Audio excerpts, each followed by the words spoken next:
Helen Keller, ये सिर्फ एक नाम नहीं है बल्कि इंस्पिरेशन है पूरी की पूरी दुनिया के लिए। अगर आप डिटेल में जानना चाहते हैं कि उन्होंने ऐसा क्या अचीव किया है अपनी लाइफ में जिसकी वजह से उनको एक इंस्पिरेशन की तरह देखा जाता है पूरी की पूरी दुनिया में, तो उनकी ऑटोबायोग्राफी है the story of my life, उसको आप पढ़ सकते हैं। और उनके ऊपर एक मूवी बनी है जिसका नाम है द मिरेकल वर्कर, वो मूवी आप देख सकते हैं। और 2005 में एक मूवी आई थी इंडिया में ब्लैक के नाम से, जिसमें अमिताभ बच्चन थे और रानी मुखर्जी थी, तो आप वो मूवी भी देख सकते हैं। That was inspired from the life of Helen Keller.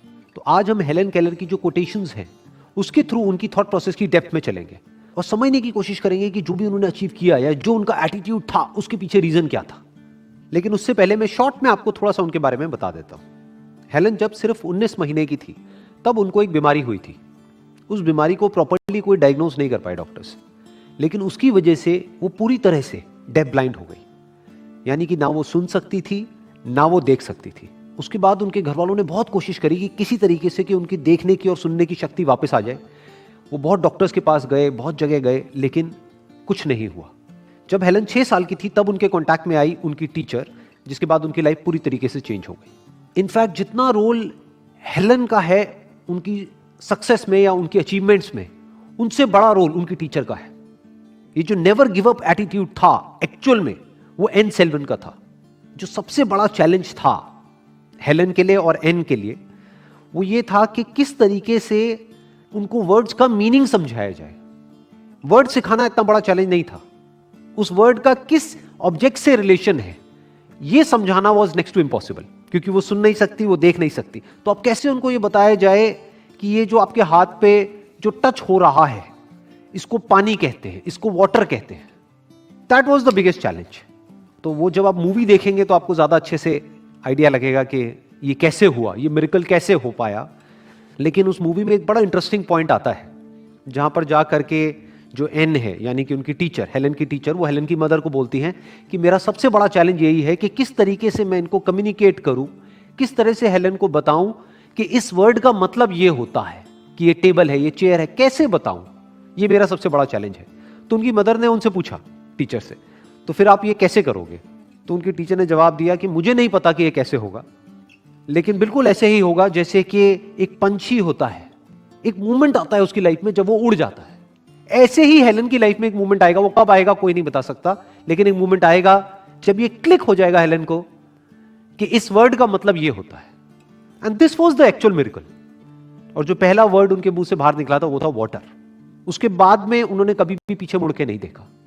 उसके बाद में वो अपनी मदर के पास में गई, फादर के पास में गई, उनको टच किया, जाकर के अपनी टीचर से पूछा, अच्छा ये कौन है? तो उन्होंने लिख करके बताया कि ये मदर है, ये फादर है, ये टेबल है, ये चेयर है।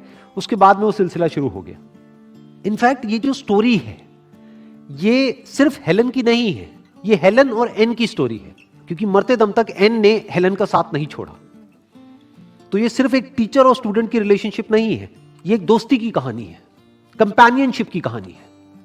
तो इस कहानी से सिर्फ हम ये नहीं सीख सकते कि ये इम्पॉसिबल कुछ भी नहीं है इस दुनिया में, हम ये भी सीख सकते हैं कि एक रिलेशनशिप क्या होती है, कि अगर दो लोग साथ में आ जाए जिनकी अपनी अलग अलग पावर्स हो तो वो दोनों मिल करके किस तरीके से मिरेकल्स कर सकते हैं। तो हेलन उसके बाद में सीखती चली गई वर्ड्स, वर्ड से बने सेंटेंसेस, सेंटेंसेस से फिर ग्रामर, फिर उसके बाद में लिप्स को टच करके और थ्रोट को टच करके वो बोलना भी सीख गई। और वो दुनिया की पहली ऐसी इंसान बनी जो कि डेफ ब्लाइंड होने के बावजूद भी उन्होंने अपनी ग्रेजुएशन कंप्लीट करी बैचलर ऑफ आर्ट्स में। लेकिन वो यहां नहीं रुकी, ये सिर्फ एक शुरुआत थी। तो ना सिर्फ उन्होंने पढ़ा और बोलना शुरू किया, उन्होंने लिखना भी शुरू कर दिया। उन्होंने कई बुक्स लिखी, जिसमें से सबसे पॉपुलर उनकी जो बुक है वो है the story of my life, जो उनकी ऑटोबायोग्राफी है। और सिर्फ इतना ही नहीं, पूरे वर्ल्ड में उन्होंने ट्रैवल किया as a lecturer. So she was not just a graduate but also an author and a lecturer. ये थी उनकी अचीवमेंट। और कौन है ये इंसान जो कि ना देख सकती है ना सुन सकती है बचपन से ही? तो इस इम्पॉसिबल काम को इन दोनों ने मिलके, हेलन ने और एन ने मिल करके कैसे पॉसिबल किया, ये अगर आप और डिटेल में जानना चाहते हैं तो आई स्ट्रांगली रिकमेंड यू कि एक बार ये मूवी जरूर देखो आप, द मिरेकल वर्कर। जब भी मैं अपने किसी सेशन में बोलता हूं ना लर्निंग पे फोकस करो, अर्निंग पे नहीं, तो बहुत सारे लोगों को पता है क्या गलतफहमी हो जाती है। हो सकता है आप में से भी कुछ लोगों को हुई हो। उन्हें लगता है कि मैं स्कूल्स की बुक्स की बात कर रहा हूं, कॉलेज की बुक्स की बात कर रहा हूं।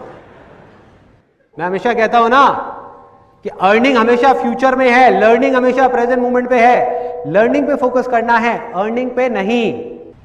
अब ये लर्निंग क्या है, इसमें 3 सिंपल से स्टेप्स हैं। सबसे पहला स्टेप है ऑब्जर्वेशन, सिंपल ऑब्जर्वेशन। क्लियर है कि अगर आपको कुछ भी सीखना है तो पहले आपको ऑब्जर्व करना होगा उन लोगों को जो उस काम को कर रहे हैं जो आप करना चाहते हो। सिंपल। जब तक आप ऑब्जर्व ही नहीं करोगे, फॉर एग्जाम्पल आप लोग यहां पर बैठे हुए हैं और मुझे सुन रहे हैं, ऐसा मुझे लग रहा है ऐसा मुझे लग रहा है, क्योंकि मुझे नहीं पता आप में से कितने लोग अपने माइंड में कुछ और सोच रहे हैं, माइंड में कुछ और ही बोल रहे हैं। मतलब कि अगर आप मुझसे कुछ भी सीखना चाहते हो तो आपको क्या करना होगा, आपको मुझे ऑब्जर्व करना होगा, मुझे सुनना होगा, लिसन करना होगा।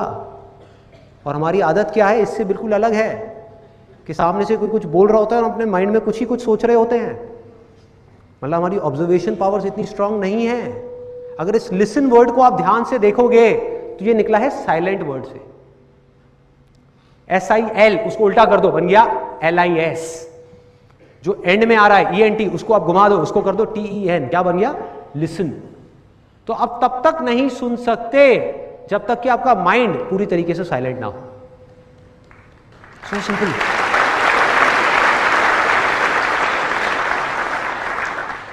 सो ऑब्जर्वेशन करने के लिए क्या करना होगा, किसी भी चीज को अगर करना सीखना है तो, क्रिकेट खेलना सीखना है तो क्या करना होगा, या एक्स्ट्रा ऑर्डिनरी क्रिकेट खेलना है तो एक्स्ट्रा ऑर्डिनरी क्रिकेटर्स को ऑब्जर्व करना होगा।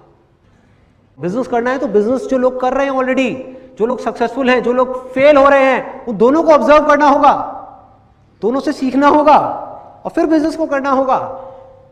सिंपल। तो पहला स्टेप क्या है, ऑब्जर्वेशन। उसके बाद में नेक्स्ट स्टेप क्या है, अंडरस्टैंडिंग। कि जो ऑब्जर्व किया उसको समझना भी पड़ेगा भाई, कि क्या ऑब्जर्व किया।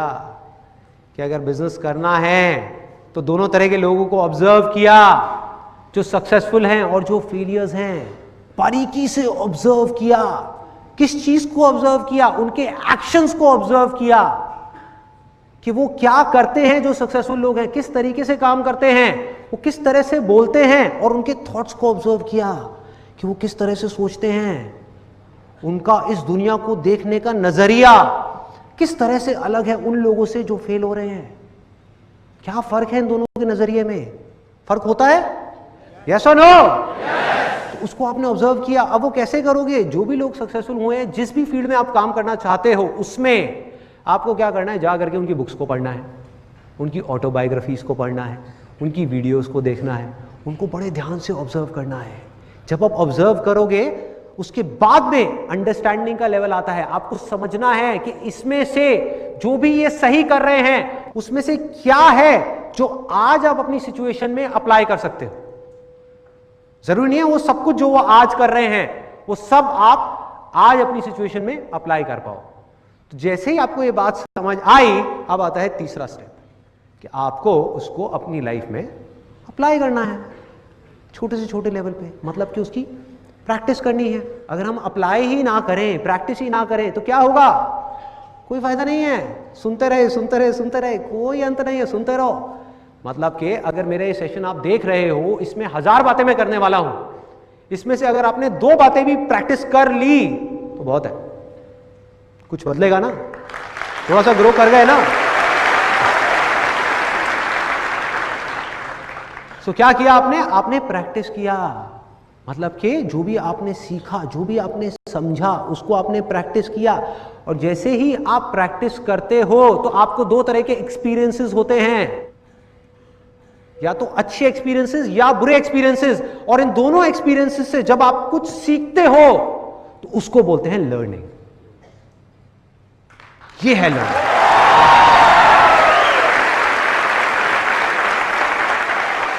इस लर्निंग की पूरी फाउंडेशन क्या है जिसकी मैं बात कर रहा हूं, ऑब्जर्वेशन। कि अगर आपका माइंड, जिसको आप प्रेजेंस ऑफ माइंड भी बोल सकते हो, प्रेजेंस ऑफ माइंड, कि जब आप कुछ सीख रहे हो तो आपका माइंड पूरी दुनिया से हट करके उस जगह पर आ जाए, आपकी कंसंट्रेशन पूरी तरह से उस जगह पर हो, आपका ध्यान सिर्फ और सिर्फ उस जगह पर हो जिसको आप देख रहे हो, जिसको आप सुन रहे हो। आपका सारा ध्यान वहां होना चाहिए। और स्कूल्स में क्या हो रहा है, कुछ अलग हो रहा है।